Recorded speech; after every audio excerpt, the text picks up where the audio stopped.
Me llamo Clara Mendoza, y la primavera pasada cumplí 60 años, una edad que suena más firme de lo que se siente.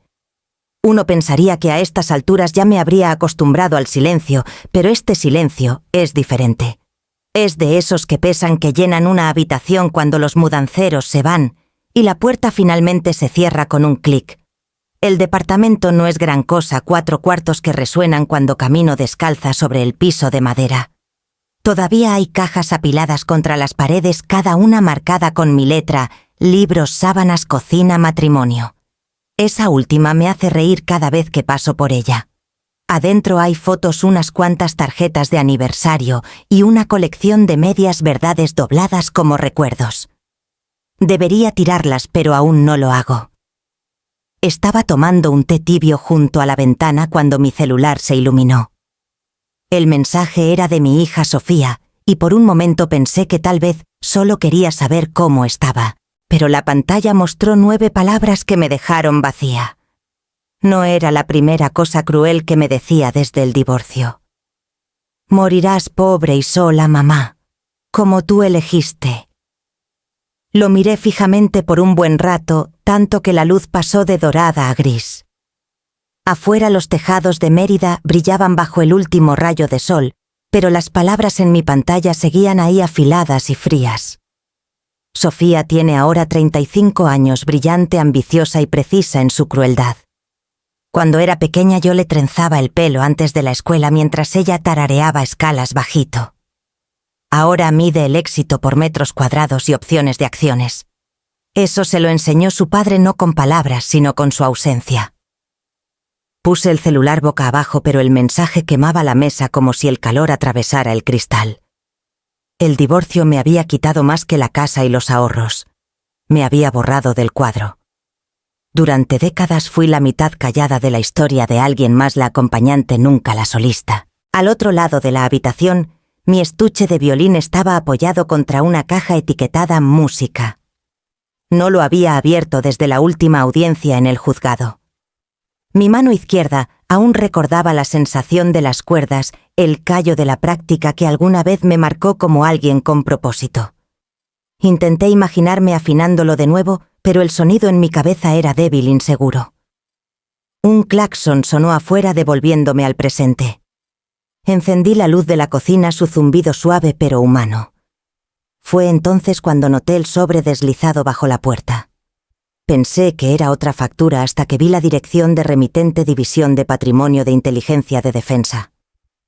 Mi primer instinto fue dejarlo de lado, un error, propaganda, cualquier cosa menos real. Pero el nombre escrito debajo del mío me detuvo en seco: Capitán Esteban Mendoza. Mi abuelo. Murió cuando yo era adolescente, un hombre callado que olía a tabaco de pipa y aceite de motor. Mi madre siempre decía que tocaba el piano durante la guerra entreteniendo a los oficiales. Nunca pregunté más. La familia no hablaba mucho de él, como si el silencio mismo fuera parte de su legado. Abrí el sobre con un cuchillo de mantequilla. Adentro había un aviso formal impreso en papel grueso. Este documento sirve como notificación oficial sobre la compensación no reclamada del capitán Esteban Mendoza, Ejército de los E.U., relacionada con la Operación Clave Silenciosa 1959. Comuníquese dentro de las próximas 72 horas para verificación y orientación. Abajo un número y una firma. Coronel Javier Torres, Base Conjunta de Mérida.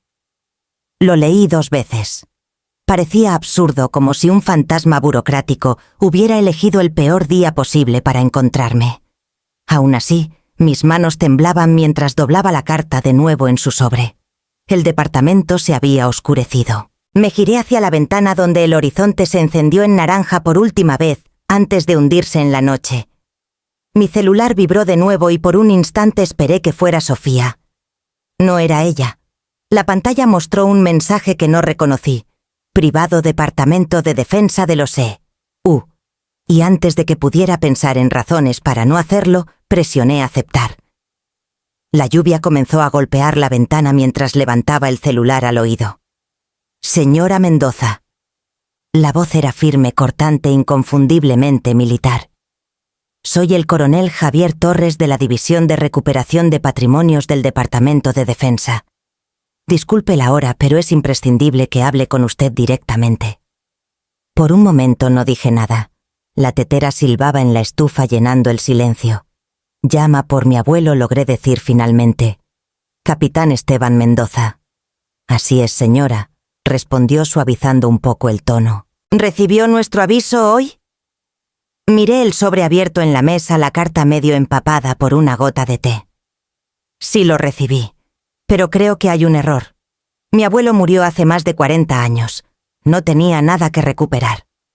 Ahí se equivoca, dijo Torres. Su abuelo participó en una operación clasificada durante la Guerra Fría con el nombre en clave Proyecto Clave Silenciosa. Ciertos activos relacionados con esa misión nunca fueron reclamados. Ahora que el expediente ha sido desclasificado, la ley nos obliga a localizar al heredero legítimo. Activos. La palabra pesaba en el aire. ¿Dinero? Compensación, corrigió. Pero no es una herencia típica. Es complicado, señora Mendoza, y confidencial. La operación estuvo sellada bajo seguridad nacional por 6 décadas. Ahora que la restricción ha expirado, necesitamos su firma para verificar el patrimonio. Caminé hacia la ventana. El reflejo en el vidrio mostraba a una mujer que apenas reconocía hombros encorvados, cabello, encaneciendo en las sienes, ojos apagados por la incredulidad. ¿Por qué? Yo pregunté en voz baja. Mi madre ya no está. Mi hija apenas me habla. No soy nadie.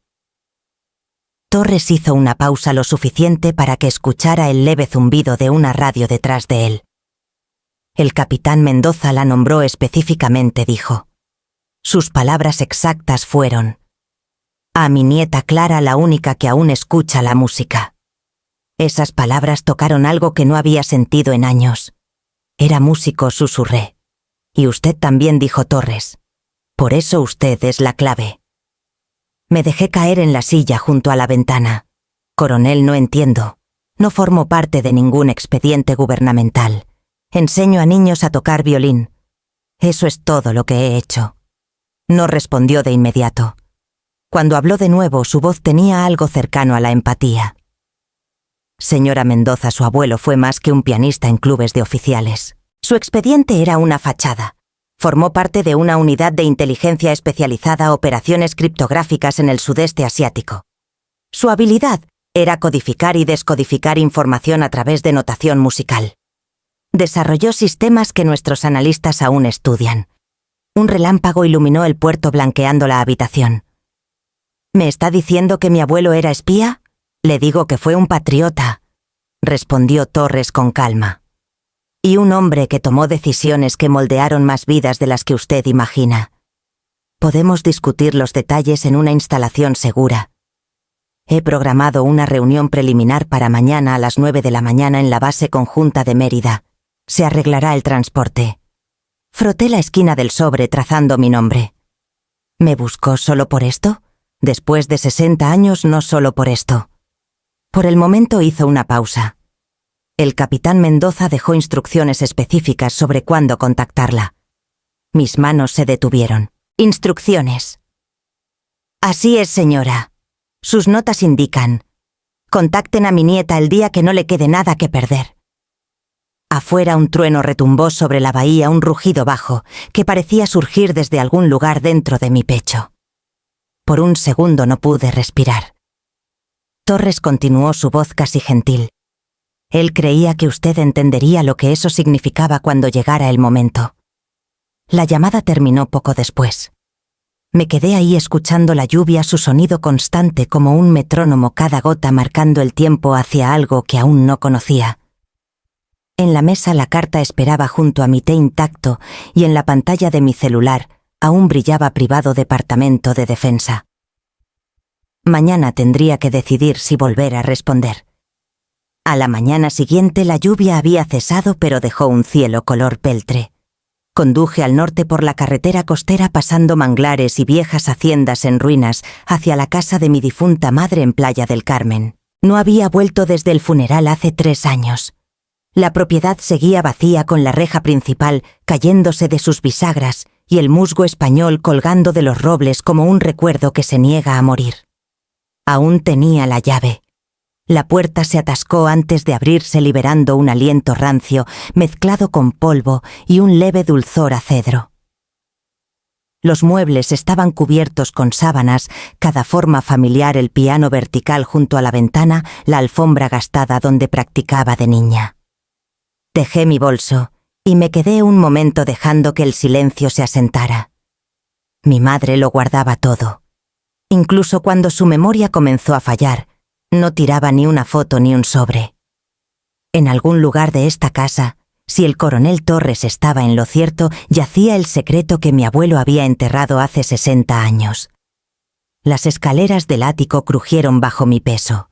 Empujé la pequeña puerta en la parte superior y una nube de polvo floreció en el rayo de luz de la única ventana redonda. El olor a papel viejo, aceite y naftalina me golpeó de inmediato. Recordé seguir a mi madre aquí arriba cuando era niña, sosteniendo su mano mientras ella bajaba las decoraciones navideñas.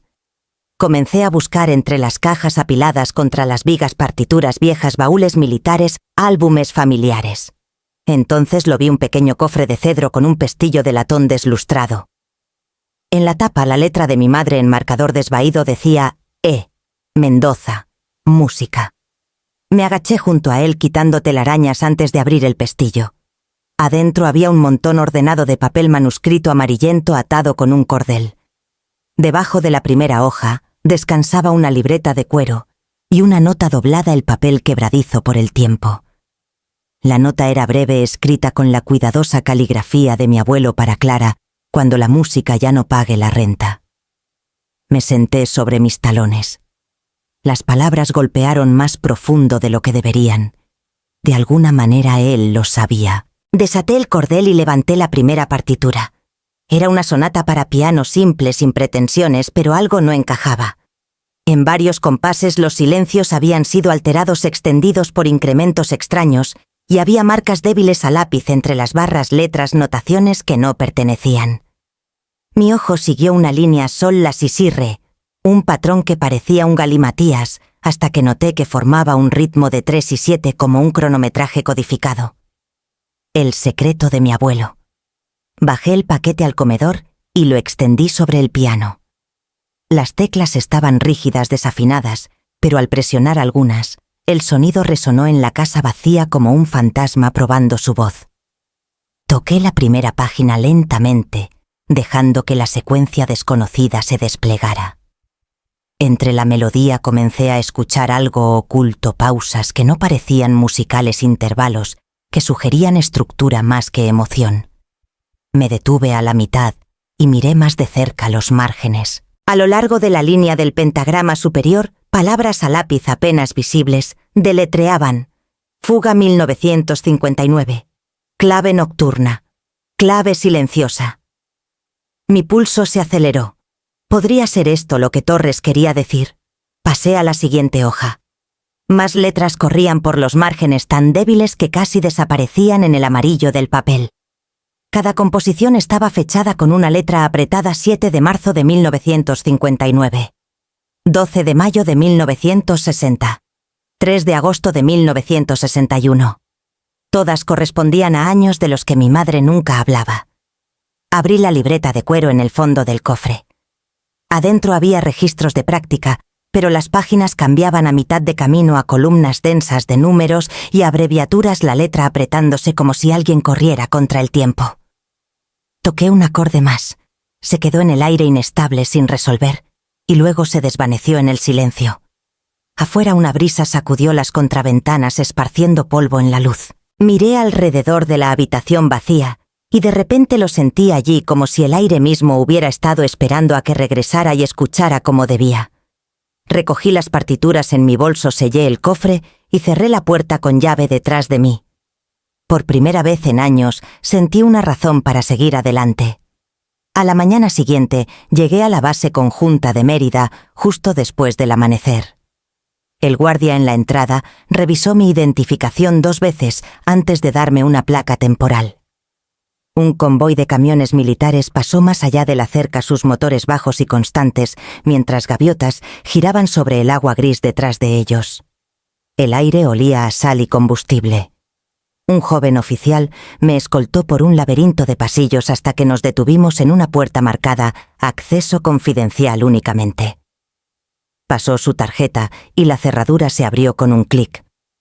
El coronel Torres estaba esperando dentro. Era alto, quizás de unos 50 y tantos, con una postura que hacía que la palabra disciplina pareciera fácil. La sala era pequeña y austera. Una mesa de metal, 2 sillas, una carpeta sellada y una cafetera que olía a recién hecha. «Señora Mendoza», dijo ofreciendo su mano. «Aprecio que haya venido con tan poca antelación». «No estoy segura de qué más se suponía que debía hacer», respondí. Lo hizo sonar urgente. Me indicó que me sentara. «Lo es, pero antes de comenzar necesito verificar su identidad». Hizo una serie de preguntas: fecha de nacimiento, apellido de soltera de mi madre, última dirección conocida del capitán Esteban Mendoza. Cada respuesta que di parecía aliviar algo en su expresión, aunque su tono seguía mesurado. Finalmente abrió la carpeta. Su abuelo sirvió como especialista criptográfico de 1957 a 1961, comenzó. Oficialmente su expediente lo registra como pianista para programas de moral de oficiales en el sudeste asiático. Esa era la historia de cobertura. En realidad formó parte de un proyecto de inteligencia conjunto conocido como Operación Clave Silenciosa. Deslizó una fotografía sobre la mesa: 6 hombres en uniformes de campaña de pie junto a una tienda de campaña. Uno de ellos, alto con ojos familiares, era Esteban Mendoza. «Clave silenciosa», repetí en voz baja. Ese nombre estaba escrito en sus partituras. Torres asintió. Entonces ya encontró lo que esperábamos. Esas composiciones eran su sistema de cifrado, cifrados melódicos. Cada cambio de tempo, cada silencio, representaba secuencias numéricas usadas para transmitir información. Él las desarrolló para mover inteligencia a través de canales neutrales disfrazadas de partituras comunes. Miré la foto de nuevo. Mi abuelo siempre había sido tan callado, tan común. Imaginarlo como parte de este mundo, un mundo de secretos y lealtades invisibles, parecía casi imposible. «¿Qué le pasó?», pregunté. «Su equipo interceptó un relé de comunicación soviético en Camboya en 1959», dijo Torres. Aseguró ciertos datos, transferencias bancarias, códigos de pago. Pero antes de que pudiera entregarlos a Washington, su unidad fue comprometida. Desapareció por 6 meses. Cuando reapareció, se negó a revelar lo que había encontrado. Dijo que la información era demasiado peligrosa. El expediente fue sellado y los fondos destinados a él fueron congelados bajo compensación clasificada. Exhalé lentamente. «¿Y ahora quieren que yo lo reclame?» «No exactamente», respondió juntando las manos. Los activos fueron apartados bajo su nombre y ajustados por inflación. Han crecido sustancialmente en 6 décadas, pero el departamento solo puede liberarlos bajo una condición: completar su protocolo de verificación póstuma. Él mismo lo diseñó. Una prueba. Torres inclinó la cabeza. En cierto modo. Dejó instrucciones en su posesión, presumiblemente dentro de su música. El protocolo le da 72 horas para interpretar y localizar un archivo de datos específico, algo que él llamó el libro mayor. Una vez autenticado, la herencia se transfiere automáticamente. Froté mis palmas buscando un terreno firme. «Me está diciendo que mi abuelo dejó un acertijo dentro de su música y si lo resuelvo heredo una fortuna». «No es un acertijo», dijo Torres. «Es una prueba de que usted es, como él describió, la única que aún escucha la música». Empujó una grabadora digital sobre la mesa. «Este dispositivo registrará su progreso. Puede contactarme si se siente insegura. Pero no podemos ayudarla a descifrar el material. Eso violaría los términos del protocolo». Miré la grabadora, luego su rostro tranquilo e indescifrable. «¿Por qué ahora?», pregunté. «¿Por qué esperar 60 años?» Torres cerró la carpeta. «Porque la clasificación expiró la semana pasada», dijo. «Y porque su abuelo pidió que la contactáramos solo cuando no tuviera nada más que perder». Las palabras resonaron igual que en la llamada telefónica, pero escucharlas en esa sala se sentía diferente, más frío, más verdadero. Recogí los papeles, la grabadora y la fotografía. Cuando volví al pasillo, el zumbido de la base llenaba el aire, motores arrancando órdenes gritadas, el ritmo de la precisión. Por un breve momento casi sonaba como música. Esa noche extendí las partituras de mi abuelo sobre la mesa del comedor. El aire en el departamento se sentía denso, como si algo invisible estuviera esperando salir a la superficie. La única luz venía de una lámpara de escritorio, su brillo agrupándose sobre las páginas amarillentas. Había pasado la mayor parte de la tarde intentando calmar mis manos. Me dije que esto era solo curiosidad, no obsesión, pero la verdad era que algo dentro de mí ya había cambiado.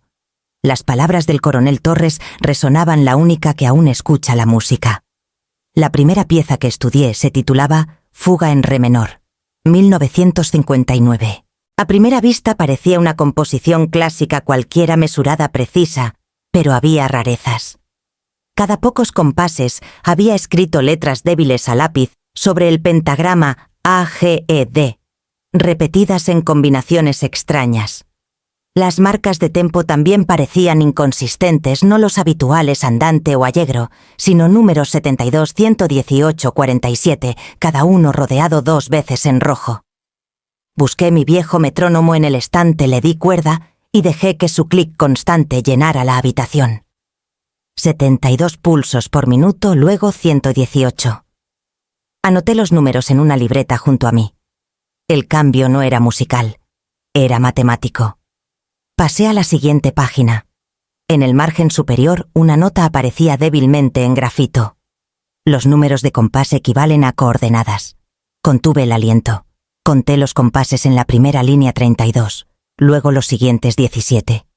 En la página siguiente había subrayado un par de dígitos, 32 into de gra y 17 gris. Abrí mi laptop y escribí los números en un mapa. Veracruz. Los muelles. Un escalofrío me recorrió, de esos que empiezan en la columna y se extienden hacia afuera. Desplacé el mapa siguiendo la línea costera. Las coordenadas coincidían con una sección del antiguo astillero naval, una parte del puerto cerrada desde hace mucho y vallada. Me recosté en la silla mirando la pantalla. Mi abuelo no había escrito música. Había dibujado direcciones. Era medianoche y la lluvia había comenzado de nuevo, ligera pero implacable. El golpeteo constante en la ventana sonaba como un segundo metrónomo, contando la distancia entre mí y lo que esperaba en esa costa. Me serví un café, aunque no necesitaba la cafeína. La adrenalina ya se había apoderado de mí. Examiné la siguiente composición: Nocturno, 1960. Esta tenía silencios más largos, pausas inusuales que rompían el ritmo. Recordé que el coronel Torres había dicho que Esteban usaba los silencios musicales como intervalos de cifrado. Cada pausa, un quiebre en el sonido pero no en el significado. Saqué un lápiz y comencé a anotar la secuencia. Pausa larga, pausa corta, pausa doble. Cuando las traduje a equivalentes en morse raya punto punto, algo comenzó a emerger. Una palabra. V-E-R-A-C-R-U-Z. Solté el lápiz riendo suavemente, aunque no había alegría en ello. Era incredulidad envuelta en asombro. Toda mi vida había enseñado música como estructura, emoción, lenguaje. Y ahora la veía por lo que mi abuelo había hecho de ella camuflaje. El sonido de un trueno retumbó a lo lejos, seguido por el siseo de llantas afuera. Me levanté revisando la ventana, medio esperando ver a alguien ahí. Pero la calle estaba vacía. El mundo seguía girando, indiferente a la revelación que florecía en mi sala. Recogí las hojas cuidadosamente, ordenándolas de nuevo en secuencia. En la parte inferior de una hoja, casi invisible bajo el roce del tiempo, había otra nota en la mano de mi abuelo. Sigue la marea baja. Busca lo que no puede enterrarse. Doblé la página con cuidado, metiéndola en mi bolso. Eran casi las 2 de la mañana cuando apagué la lámpara. El departamento se sentía diferente, ahora vivo con un propósito silencioso. En algún lugar en Veracruz, algo que mi abuelo había escondido durante 60 años esperaba ser encontrado. Cerré la puerta con llave detrás de mí, el eco de la lluvia aún en mis oídos, y comencé a planear el viaje al sur. Los muelles de Veracruz olían a sal y óxido cuando llegué la tarde siguiente. El cielo estaba bajo y pesado de ese gris que te aprieta el pecho. Estacioné cerca de la cerca de malla que marcaba el antiguo astillero naval abandonado, salvo por unos almacenes que se inclinaban hacia el mar. Según las coordenadas de la música de mi abuelo, el lugar que necesitaba era el edificio 47B. El letrero aún colgaba sobre la puerta con la pintura agrietada y descascarada. Un candado sellaba la entrada, pero no era nuevo, parecía intocado por décadas. El aire estaba húmedo mientras buscaba en mi bolso la llave que el coronel Torres me había dado. Dijo que abriría una instalación de almacenamiento militar archivada relacionada con el expediente de servicio de mi abuelo. Nada más. La llave de latón encajó perfectamente. Al girarla el candado cedió con un sonido como un suspiro liberado tras demasiados años. Adentro, el almacén era más frío de lo que esperaba. El leve eco de mis pasos rebotaba contra las paredes de metal. El polvo flotaba en espirales lentas a través de los rayos de luz que se filtraban desde un tragaluz roto. El suelo estaba lleno de cajas apiladas sin cuidado y marcadas con números de serie. En el centro había un gabinete metálico verde oliva y prístino entre el deterioro. En su panel frontal, una pequeña placa decía: Propiedad de Inteligencia Naval de los E.U. 1960. Dudé antes de abrirlo. La música de mi abuelo me había traído hasta aquí. Lo menos que podía hacer era abrir la nota final. El gabinete crujió al abrirse. Adentro, ordenados en 2 estantes, había sobres sellados, algunos rollos de microfilm y 3 libros mayores encuadernados. El primer sobre contenía un memorando mecanografiado fechado el 4 de junio de 1959.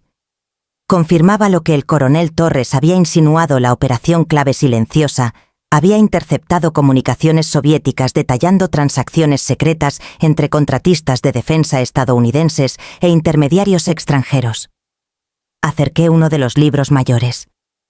La cubierta estaba grabada en oro desvaído: Banco de la Unión de Suiza, tenencias confidenciales. Las páginas estaban llenas de columnas de números, firmas y nombres de empresas. Algunos eran familiares: Industrias Acosta, Aviación del Mar, Dinámicas, Hidalgo. Cada entrada listaba una transacción, un monto y un código que parecía un identificador de cuenta. La letra en los márgenes era inconfundiblemente de mi abuelo. Había rodeado ciertos nombres escrito: notas en letra pequeña, lote fatal, rotores defectuosos, 22 víctimas confirmadas. Mi estómago se apretó. No eran pagos comunes. Eran sobornos y encubrimientos. Empresas que habían suministrado piezas defectuosas de helicópteros al ejército estadounidense, piezas que mataron soldados y luego vendieron la misma información a compradores soviéticos por lucro. Toqué la tinta con las yemas de los dedos, medio esperando que se corriera. Pero se había fijado hacía mucho, permanente como la verdad misma. En la parte trasera del gabinete había una pequeña caja metálica. Adentro yacía un rollo de microfilm etiquetado Clave Silenciosa. Transmisión final. La etiqueta estaba fechada una semana antes de que Esteban Mendoza desapareciera en 1959. Debió haberlo escondido antes de desaparecer. Deslicé el microfilm a la luz de la ventana y pude distinguir líneas de informes mecanografiados, nombres borrosos, coordenadas, conteos de víctimas. El papel tembló ligeramente en mis manos, no por el frío, sino por lo que significaba. Mi abuelo no había enterrado un tesoro. Había enterrado culpa, evidencia de una corrupción tan grande que podía romper familias y carreras incluso décadas después. Afuera las olas golpeaban los pilotes del muelle en un ritmo constante. Recogí los libros mayores y el microfilm en mi bolso, cerré el gabinete de nuevo y salí a la luz del día. La brisa del río era afilada, cortando el aire húmedo. En algún lugar arriba, las gaviotas gritaban sobre el puerto vacío, sus voces agudas e inquietas, como si hicieran eco del peso de lo que llevaba conmigo. No manejé a casa esa noche. Mis manos temblaban demasiado para el volante y la tormenta que llegaba desde la costa hacía que el camino brillara como cristal.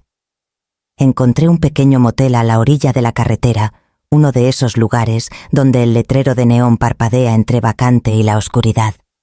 La habitación olía ligeramente a cloro y alfombra húmeda. No me importó. Solo necesitaba paredes y una cerradura. Los libros mayores y el microfilm estaban extendidos sobre el escritorio del motel como contrabando. Intenté no mirarlos demasiado. Cada página se sentía radiactiva. Cada vez que parpadeaba, veía las palabras dinámicas Hidalgo quemándose detrás de mis párpados. No podía ser casualidad. El prometido de mi hija Gabriel Hidalgo, el encantador heredero del imperio manufacturero Hidalgo, formaba parte de esa familia. Habían estado en contratos de defensa por generaciones. Su nombre apareció en la cena de compromiso de Sofía el mes pasado, pronunciado con reverencia por todos en la mesa. Recordé sonreír cortésmente mientras la conversación giraba en torno a sus donaciones a fundaciones y proyectos humanitarios. Nadie mencionó los cuerpos enterrados bajo su dinero. El calentador del motel traqueteó al encenderse. Intenté llamar al coronel Torres, pero la señal era débil. Fue directo al buzón de voz. Dejé un mensaje corto, lo suficientemente tranquilo para no sonar asustada. Luego cerré los libros mayores en mi maleta, la puse junto a la cama y apagué la luz. No pude dormir. A las 2:17 de la mañana, mi celular vibró en la mesita de noche. Número desconocido. Respondí sin pensar. Señora Mendoza, dijo una voz masculina suave y precisa, como si cada sílaba hubiera sido ensayada. Espero que disculpe la hora. Quería asegurarme de que entienda lo que tiene en sus manos. Me senté lentamente. ¿Quién es? Ha encontrado material que pertenece al Departamento de Defensa, continuó ignorando la pregunta. No finjamos lo contrario. Pronto recibirá una oferta oficial. Acéptela, tome la compensación y váyase. Nadie necesita saber del resto. Mi garganta se apretó. Usted no es del Pentágono. Una risa baja. No. Pero vengo de una familia que su abuelo conocía bien. El nombre Hidalgo debería sonarle familiar. Apreté el celular con más fuerza. ¿Qué quiere mantenerla a salvo?, dijo con ligereza. Y evitar que ciertas historias se filtren al presente. Piense en su hija, señora Mendoza. Está comprometida con mi sobrino, un buen hombre con un futuro prometedor. No querría que su nombre o el de ella se enrede en viejos escándalos. Hizo una pausa, como dándome espacio para imaginar el rostro de Sofía, su vida desmoronándose. Hay una opción limpia para todos, continuó. Acepte el pago del Pentágono, firme un acuerdo de confidencialidad y destruya lo que encontró en Veracruz. Será rica más allá de cualquier preocupación. Sofía podrá casarse con estabilidad, y este capítulo se cierra donde comenzó, en silencio. La calma en su tono me heló más que cualquier amenaza. No estaba fanfarroneando, estaba acostumbrado a ser obedecido. ¿Quién le dijo que encontré algo?, pregunté. Digamos que el trabajo de su abuelo aún interesa a ciertas personas, y usted se ha hecho visible.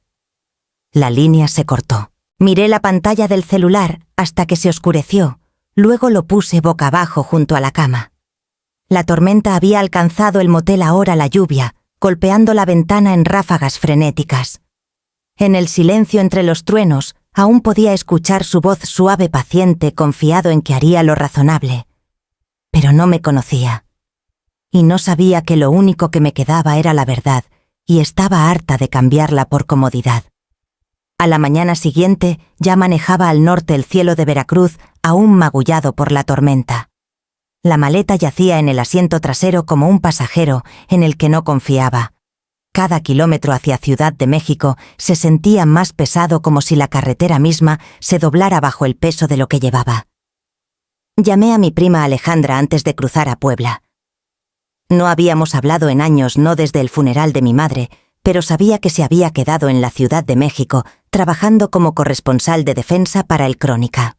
Contestó al segundo timbre, su voz tranquila y rápida como siempre, cuando perseguía una pista. Clara, vaya, ese es un nombre de otra vida. ¿Qué pasa? Necesito tu ayuda, dije. Y tu discreción. No hizo preguntas de inmediato. Tal vez escuchó algo en mi tono que le dijo que esto no era poca cosa. Para cuando llegué a la ciudad, había despejado un espacio para mí en su oficina, un rincón estrecho con pilas de informes clasificados y un leve olor a café quemado. Se levantó cuando entré, su cabello plateado corto recogido, los lentes deslizándose por su nariz. Parece que no has dormido. No he dormido, dije simplemente poniendo la maleta en su escritorio. Lo que te voy a mostrar es peligroso. Sus cejas se alzaron, pero no interrumpió. Abrí la maleta y extendí los libros mayores, los rollos de microfilm y el memorando mecanografiado de 1959. Ella se inclinó escaneando las páginas como si leyera música, sus instintos de periodista encendiéndose. ¿De dónde sacaste esto? Estaba escondido en un sitio de almacenamiento naval en Veracruz, dije. Mi abuelo formó parte de algo llamado Operación Clave Silenciosa. Creo que estos documentos son lo que murió protegiendo. Alejandra ajustó sus lentes hojeando las páginas. ¡Dios santo! Estas son cuentas suizas. Y estos nombres: Industrias Acosta, Aviación del Mar, Dinámicas Hidalgo. Estas empresas aún están activas. He escrito sobre ellas. Hizo una pausa pasando los dedos sobre una nota escrita a mano en el margen: Lote fatal, ensamblaje de rotor. Su voz bajó. Esto parece evidencia de componentes defectuosos de helicópteros suministrados al ejército. Las víctimas. Estos números coinciden con reportes de Asia Sudoriental en 1960. Siempre asumimos que fue un error mecánico. Observé cómo su expresión se endurecía, su enfoque afilándose con la precisión que recordaba de la infancia. Alejandra diseccionando la verdad como si fuera un organismo vivo. ¿Se puede verificar?, pregunté en voz baja. Absolutamente, dijo ya acercando su laptop. Cruzaremos los reportes de víctimas con los contratos de adquisición de esa época. Si esto es real, no es solo negligencia, es fraude y crímenes de guerra. Durante las siguientes horas, el zumbido de la sala de redacción se desvaneció a nuestro alrededor. Ella escribió, verificó, imprimió y marcó. En un momento llamó a un contacto en el Departamento de Asuntos de Veteranos que le debía un favor. En minutos llegaron listas de víctimas, pilotos y tripulantes que murieron en fallos de helicópteros entre 1959 y 1961. Los números coincidían casi perfectamente con las anotaciones de mi abuelo. Alejandra se recostó exhalando. Documentó todo. Esto no es el trabajo de un espía buscando lucro. Es el trabajo de un hombre tratando de preservar pruebas cuando todos querían borrarlas. Miré la pantalla, la lista de nombres desplazándose sin fin. Cada uno representaba una familia que nunca obtuvo respuestas. Alejandra se giró hacia mí. ¿Te das cuenta de lo que pasa si esto se hace público? Estas empresas están metidas en proyectos de defensa actuales. Los Hidalgo aún tienen contratos con la Marina. El futuro esposo de tu hija. Su familia estará en el centro de esto. Mi garganta se apretó. Lo sé. Entonces también sabes. Dijo suavemente que esto podría arruinarla. Miré los documentos extendidos sobre la mesa, la verdad brillando bajo la luz fluorescente. En algún lugar profundo sentí el silencio de mi abuelo. De nuevo no cobardía esta vez, sino cálculo. Había esperado a que alguien decidiera romperlo. Alejandra extendió la mano y tocó la mía. Si seguimos adelante lo haremos con cuidado. Protegeré tu nombre. Pero una vez que salga no hay vuelta atrás. Asentí. Hazlo de todos modos. Ella dio una pequeña sonrisa sombría. Suenas como él. Cuando salí de la redacción esa noche, las luces de la ciudad ya se habían encendido, las calles vivas con su propio ritmo inquieto. Caminé frente al Ángel de la Independencia, su reflejo temblando en el agua, y pensé en los nombres en la pantalla de Alejandra, hombres que nunca fueron conmemorados, sus muertes atribuidas a fallos mecánicos. Por primera vez, entendí lo que mi abuelo quiso decir cuando escribió: cuando la música ya no pague la renta, toca por la verdad. El cielo sobre Ciudad de México aún estaba oscuro cuando abrí la sala de práctica en la casa de Alejandra. Me había ofrecido su piano y su silencio, ambos los necesitaba. La habitación olía ligeramente a cedro y tinta. Las partituras cubrían el suelo como hojas caídas, copias de las partituras de mi abuelo, algunas originales, ya demasiado frágiles para tocarlas. No había dormido desde la noche anterior. Cada sonido en mi cabeza se sentía agudo, eléctrico, como si la música misma estuviera conteniendo el aliento. En algún lugar de esas notas lo sabía, estaba la pieza final de su diseño. Me senté primero al piano trazando los bordes de una composición titulada Requiem en verano. Estaba fechada en agosto de 1961, la última entrada antes de que Esteban Mendoza desapareciera. El papel estaba quebradizo y manchado, pero la escritura seguía siendo deliberada, confiada. La armadura era irregular, 3-4, luego 5-4, alternando como si dos corazones latieran desincronizados. En el margen superior había escrito apenas visible: la clave no está en el sonido, sino en el silencio. Cambié al violín. Las cuerdas se sentían más frías de lo habitual contra mis dedos, la resina seca por el desuso. Al pasar el arco por la primera nota, la melodía subió débil e incierta, como la memoria misma probando su fuerza. El ritmo me resistía, no estaba hecho para ser hermoso.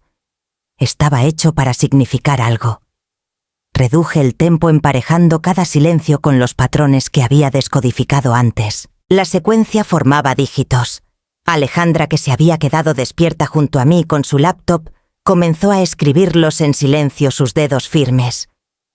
¿Coordenadas otra vez?, preguntó. No, esta vez, murmuré. Es más corto, 6 números agrupados como una cuenta.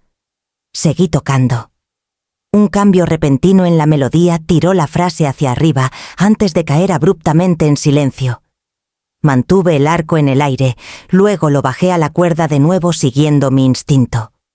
La siguiente sección repetía el mismo intervalo pero invertido, como reflejándose a sí mismo. Cuando transcribí esos compases y traduje los espaciados en letras, el código reveló una sola frase: VS Ginebra 4672-89. Alejandra levantó la vista bruscamente. VS Banco de la Unión de Suiza. Ahí es donde se rastrean la mayoría de estas cuentas. Mi pulso se aceleró. Entonces esta pieza es la contraseña. Ella dudó, luego abrió un sitio de verificación bancaria segura a través de sus credenciales de prensa. Su contacto en el escritorio financiero le debía otro favor. En minutos hablaba suavemente en francés por teléfono, confirmando el acceso a cuentas de archivo. Cuando colgó, su rostro se había puesto pálido. Clara, es real. La cuenta existe congelada intacta desde 1961 y está activa bajo la autorización del patrimonio de tu abuelo. ¿Cuánto giró la pantalla hacia mí? El saldo superaba los 80 millones de pesos mexicanos intactos desde 1961. Por un momento todo sonido se desvaneció. Solo podía escuchar el pulso en mis oídos, constante como un metrónomo. Mi abuelo había preservado cada centavo del dinero manchado que expuso pero nunca gastó. Levanté el arco de nuevo, incapaz de detenerme. La melodía se movía a través de mí, más lenta esta vez, como algo vivo encontrando aliento tras décadas bajo tierra. Las notas cambiaban en el aire, brillantes y luctuosas a la vez. Cuando llegué al compás final me di cuenta de lo que había hecho. La última frase deletreaba la palabra amén en notación musical. Luego 2 compases de silencio, luego, mi luego sol, representado por el signo natural. No era solo un final, era absolución. Alejandra se recostó exhalando. Construyó la clave en lo único en lo que confiaba, su arte. Asentí dejando el violín. Mis manos temblaban, pero no de miedo. Debió saber que tomaría otro músico para desbloquearlo. Afuera el amanecer comenzó a sangrar sobre los tejados, la primera luz en días que no se sentía pesada. La habitación olía ligeramente a ozono y papel viejo, como si una tormenta acabara de pasar. Alejandra cerró la laptop y me miró en silencio. Y ahora que miré el violín descansando sobre mis rodillas, las cuerdas aún zumbando por la última nota. Ahora, dije, decidimos cuánto vale la verdad. Capítulo 10. El tiro de advertencia.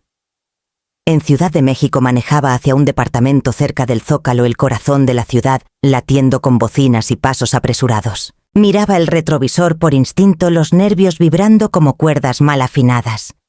En el estacionamiento subterráneo, un sedán negro me siguió desde la última intersección, sus faros como ojos en la penumbra. Reduje la velocidad. Él también. Aceleré, tomé una curva cerrada y me estacioné cerca de la escalera.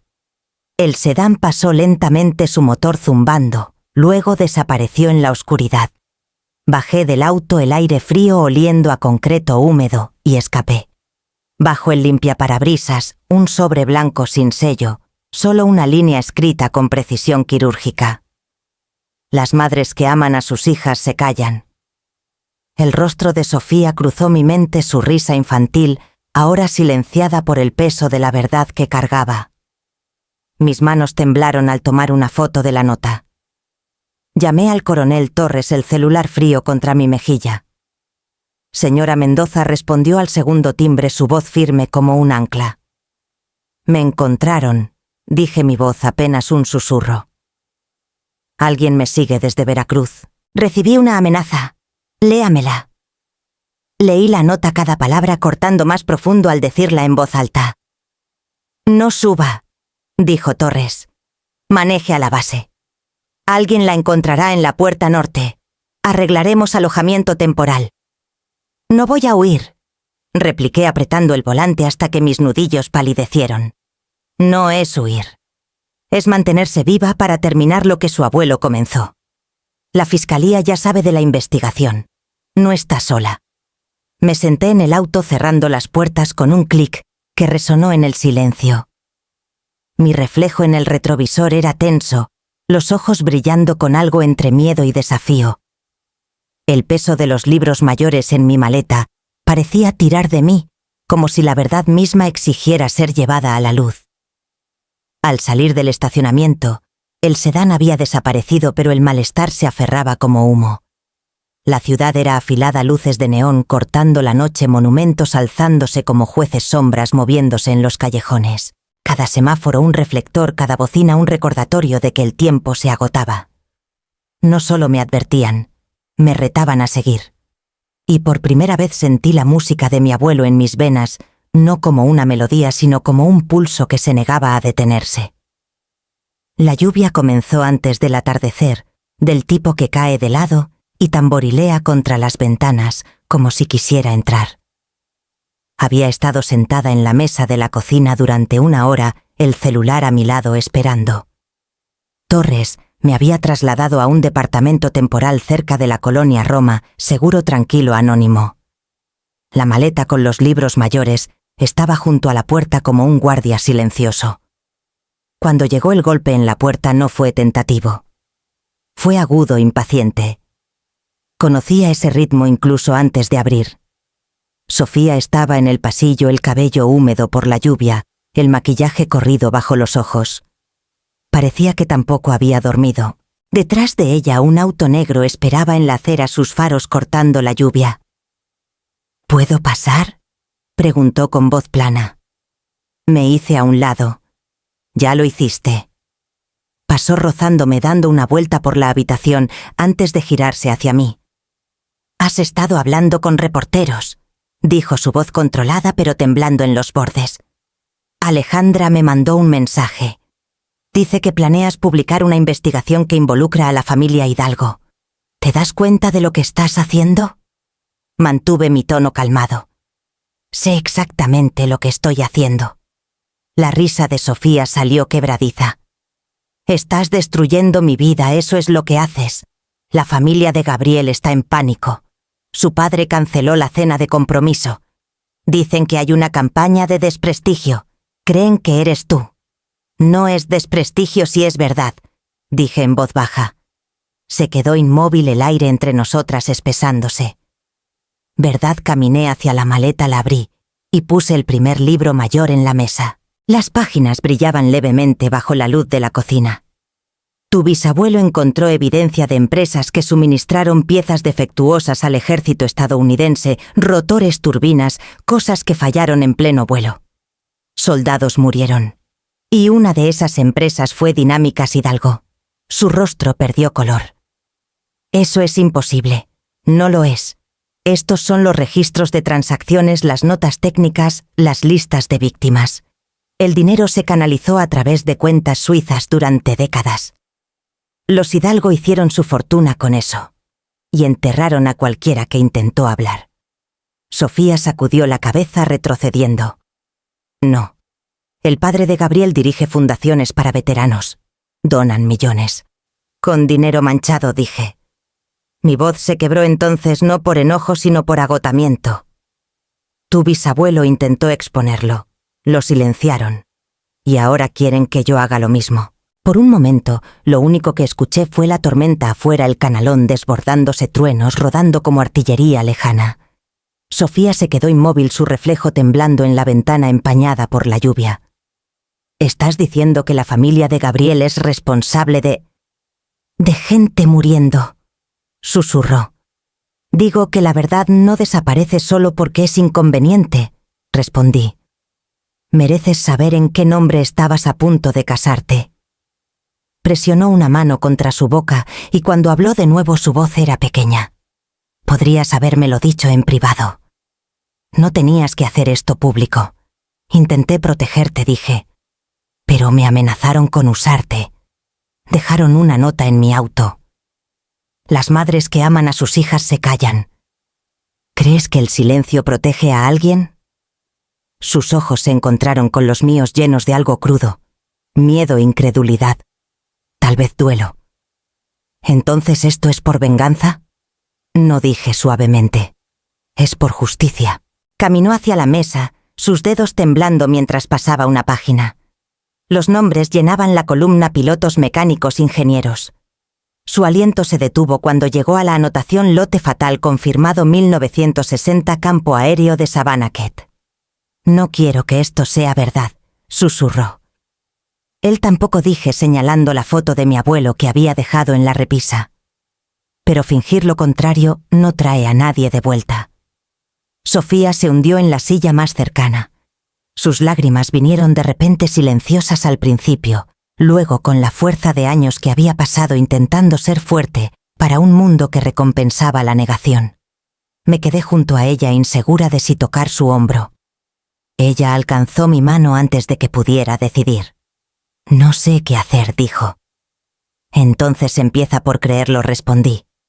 Nos sentamos juntas mientras la tormenta se espesaba, las luces de la ciudad afuera difuminándose en cintas de oro y gris. Por primera vez en mucho tiempo, no se apartó. El trueno retumbó de nuevo bajo e interminable, y me di cuenta de que sonaba casi como el mar, el mismo ritmo que me había seguido desde Mérida, subiendo, cayendo, esperando que el silencio finalmente se rompiera. La luz de la mañana rebotaba en las paredes de vidrio del ala este del Ministerio de Defensa, tan brillante que me hizo entrecerrar los ojos mientras seguía al coronel Torres por el pasillo. El aire olía ligeramente a papel y cera metálica, cada sonido absorbido por el peso del protocolo. Mi reflejo destellaba en las puertas de acero al entrar en una sala de conferencias que parecía más un tribunal: mesa larga, sellos gubernamentales, 2 asistentes silenciosos esperando junto a la pared. Torres me indicó que me sentara. El departamento ha completado la verificación del patrimonio del capitán Esteban Mendoza, dijo abriendo una carpeta gruesa. Los activos son legítimos y legalmente transferibles. Usted es la única beneficiaria. Miré la carpeta, no a él. Todos los 200 millones de pesos, murmuré. El número no sonaba real. Flotaba en el aire como una nota demasiado alta para alcanzar. Antes de proceder, continuó Torres. Necesito su directiva para el desembolso. Tiene derecho a tomar posesión total, pero mencionó otra opción durante nuestra última llamada. Le entregué el sobre que había escrito la noche anterior. La letra era cuidadosa, firme. La mitad va a un fideicomiso, dije. Para las familias de veteranos, especialmente las afectadas por pérdidas de aviación entre 1959 y 1961. El resto puede quedar bajo mi nombre invertido para sostener el fondo. Torres abrió la carta y leyó en silencio. Su expresión no cambió, pero había algo en sus ojos: respeto tal vez, o cansancio. Sabe que esto hace el asunto público, al menos en parte.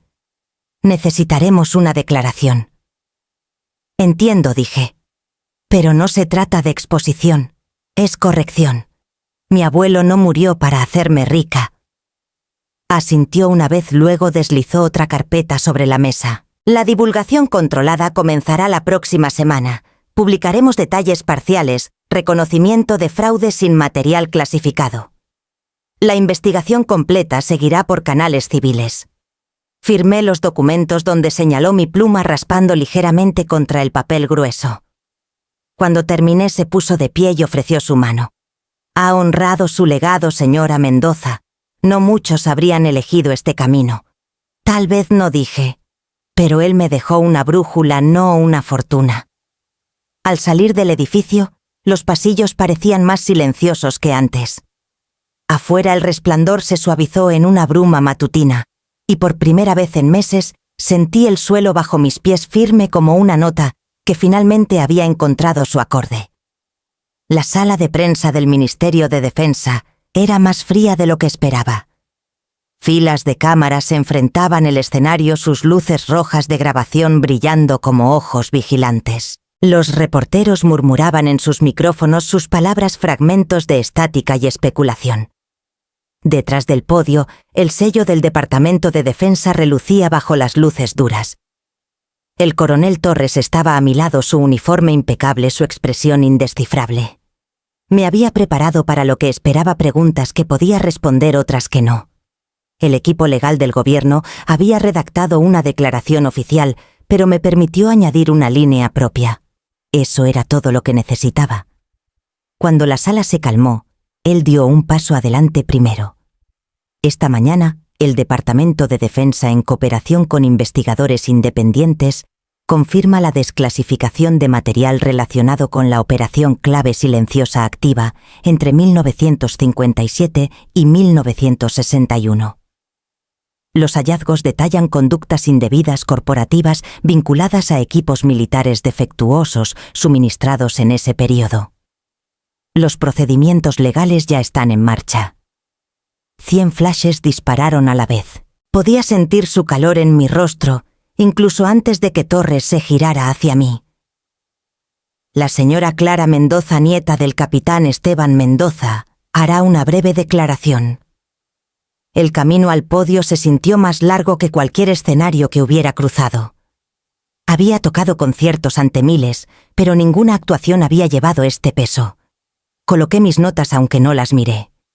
Mi abuelo pasó su vida haciendo música, comencé, mi voz firme, pero baja. Creía que el silencio podía proteger a las personas, y por mucho tiempo lo hizo. Mantuvo a nuestra familia a salvo. Evitó que otros hicieran preguntas que podrían haberles costado la vida.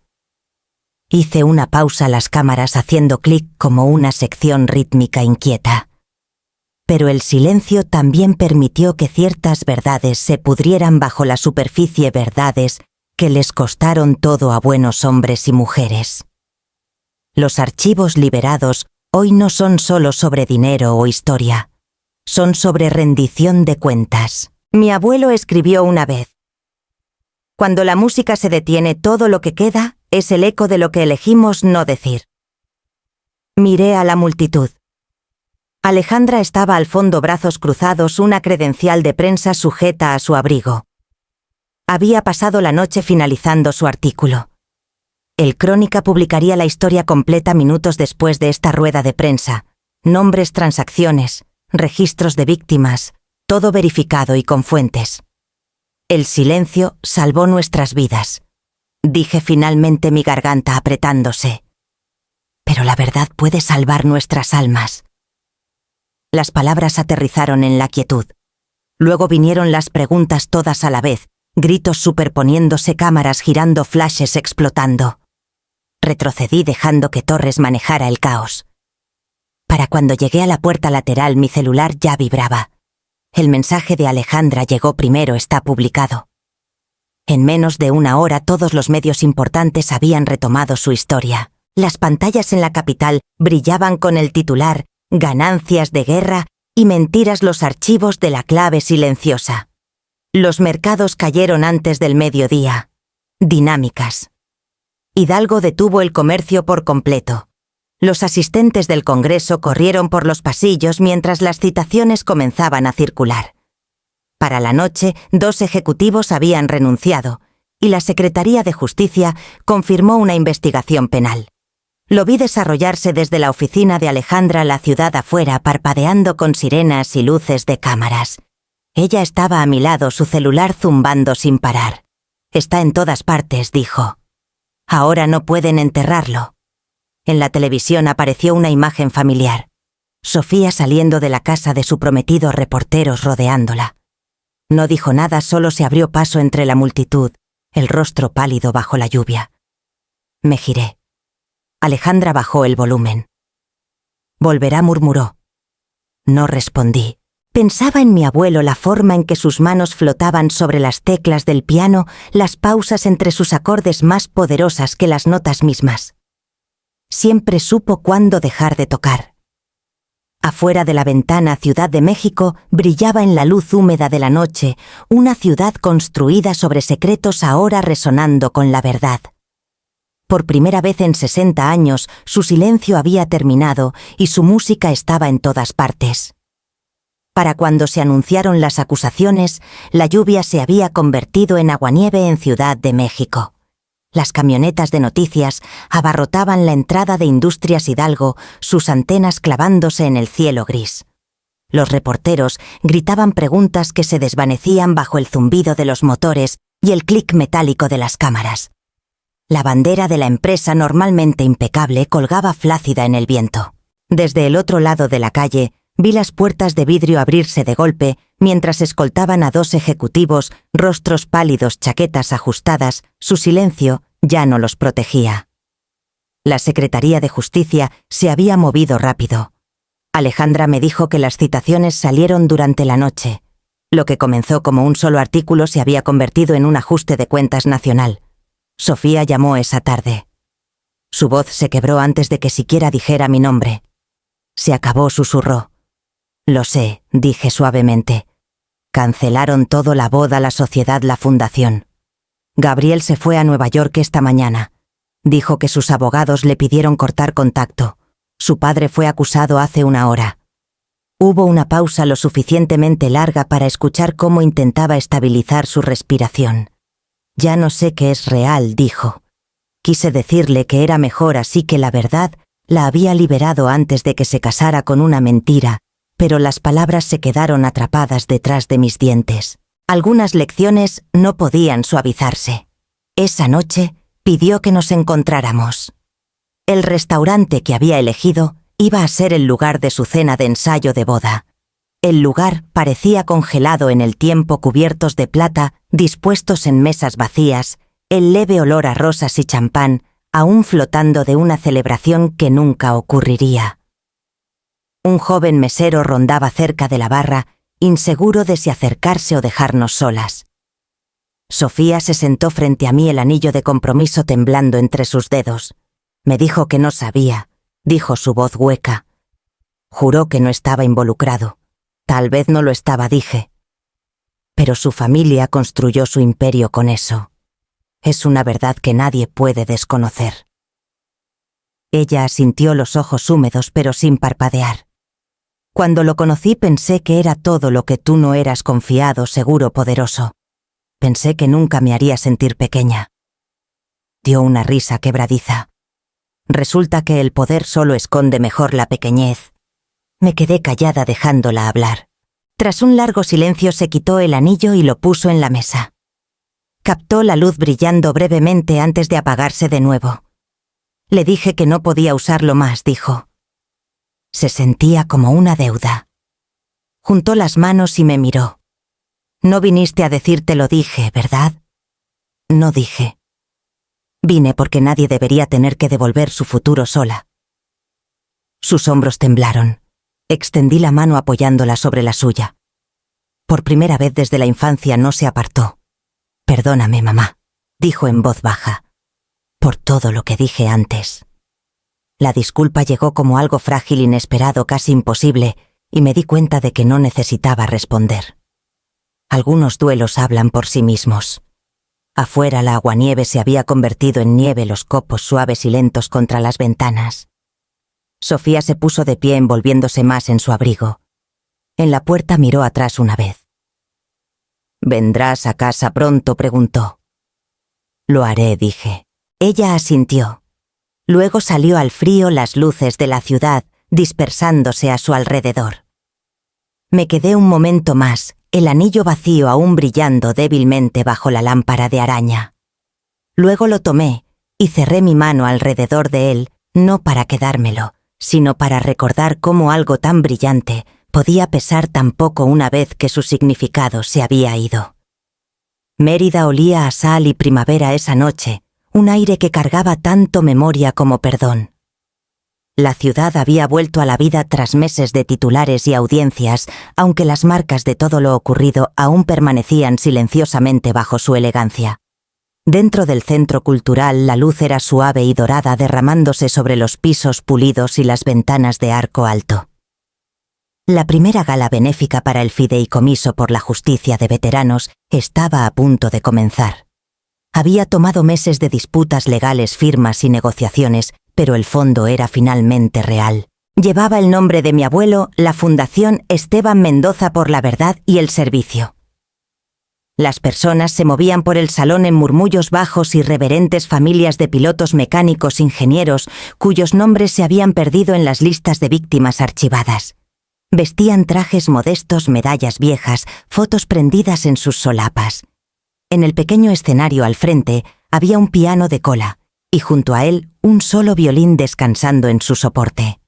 Sofía estaba allí ayudando con los arreglos de asientos, sus movimientos silenciosos y deliberados.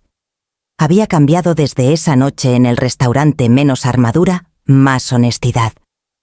Cuando nuestras miradas se encontraron, sonrió pequeña pero real. Alejandra estaba cerca del fondo hablando suavemente con una viuda de la Marina, cuyo esposo aparecía en uno de los libros mayores de mi abuelo. Captó mi mirada y dio un breve asentimiento en lenguaje silencioso de la solidaridad. Cuando las luces se atenuaron, caminé al escenario. Los aplausos fueron educados al principio, inseguros. Luego crecieron gentiles, genuinos como la lluvia comenzando sobre el agua. Levanté el violín y comencé a tocar las primeras notas de la suite clave silenciosa. La música se desplegó lentamente, moldeada por el peso de todo lo que cargaba. Cada frase subía y bajaba como un respiro, cada silencio pesado de significado. Entre los movimientos, una voz desde el podio leía los nombres de los que habían muerto, sus familias levantándose uno por uno, como respondiendo a un pase de lista a través del tiempo. Algunos lloraron abiertamente. Otros se quedaron quietos, ojos cerrados, dejando que el sonido hiciera lo que las palabras no podían. Toqué hasta que el salón pareció respirar conmigo, la melodía llenando cada espacio vacío que el silencio había poseído. Para el movimiento final, el tono del violín se había suavizado en algo casi humano. El tema que mi abuelo había escrito hace 60 años regresó transformado ahora, ya no secreto, ya no codificado. Ya no era un requiem. Era liberación. Cuando la última nota se desvaneció, el salón permaneció en silencio por varios segundos largos. Luego los aplausos surgieron de nuevo, no fuertes pero profundos, un reconocimiento más que una celebración. Hice una reverencia a mi mano presionada ligeramente contra el instrumento que había llevado tanto mi herencia como mi redención. Sofía me encontró al borde del escenario. «Lo escucharon esta noche», dijo suavemente. Sonreí. Nosotras también. Nos quedamos juntas mientras el público comenzaba a irse, la gente deteniéndose para estrechar manos, susurrar agradecimientos. Cerca de la primera fila un hombre anciano de uniforme me saludó con dedos temblorosos. Le devolví el gesto, aunque nunca había usado un uniforme. Afuera el aire de la noche era fresco y limpio. Al otro lado de la calle, las luces del puerto parpadeaban como estrellas débiles, y el viento llevaba el sonido del último aplauso como si fuera una promesa. Por primera vez, no sentí que estaba de pie en la sombra de mi abuelo. Estaba junto a él continuando una canción que finalmente había encontrado su final. La casa estaba tranquila esa tarde, del tipo de quietud que se siente ganada, no vacía. La luz del sol entraba inclinada por la ventana, atrapando motas de polvo que flotaban perezosamente sobre el piano. Había dejado el violín en su soporte, el arco descansando como un puente entre lo que se había tocado y lo que aún esperaba. En la repisa bajo el pequeño reloj de latón, estaba una foto enmarcada de mi abuelo. Esteban Mendoza en su uniforme joven, firme, ojos agudos, con una paciencia que el mundo rara vez enseña ya. Junto a ella yacía el programa doblado del concierto de la Fundación y una hoja de papel de carta, la tinta aún secándose. La carta era para Sofía. La había escrito lentamente, dejando que las palabras encontraran su propio ritmo. Querida Sofía, la herencia no es lo que recibimos, es lo que honramos. Algunos heredan comodidad, otros responsabilidad. Solía pensar que te había fallado por no dejar lo suficiente, pero ahora entiendo que lo más valioso que podemos pasar es el valor para enfrentar lo que otros esconden. El dinero, los titulares, la fundación, todo eso se desvanecerá. Lo que importa es que dijimos la verdad, y que tú sepas la diferencia entre poder y paz. Tu bisabuelo pasó su vida en silencio no porque fuera débil, sino porque confiaba en que el tiempo traería la voz correcta. Creo que esa voz fue la nuestra. La firmé simplemente mamá y la puse junto a la fotografía de Esteban. Afuera la marea estaba alta, el aroma a sal y magnolia entrando por la ventana abierta. En algún lugar de la calle los niños reían, brillantes, ordinarios, vivos. Me senté en el sofá, dejando que la quietud se asentara de nuevo. La casa no se sentía ni demasiado grande ni demasiado pequeña. Ahora solo lo suficientemente amplia para que la memoria y la música compartieran el mismo aire. Cuando el reloj dio las 3, me levanté, enderecé el marco en la repisa y susurré. Cumplimos la promesa. Y por primera vez en 60 años casi pude escucharlo responder. El puerto era oro pálido al amanecer, el agua lo suficientemente lisa para sostener un reflejo sin romperlo.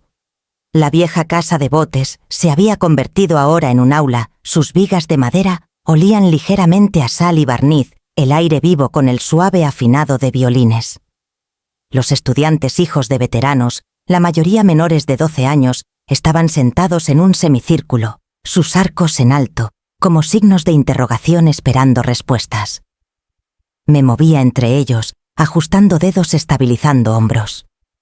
Sus risas se mezclaban con el leve graznido de las gaviotas afuera, brillante y sin reservas. Sofía estaba cerca de la ventana ayudando a un niño a reafinar su violín.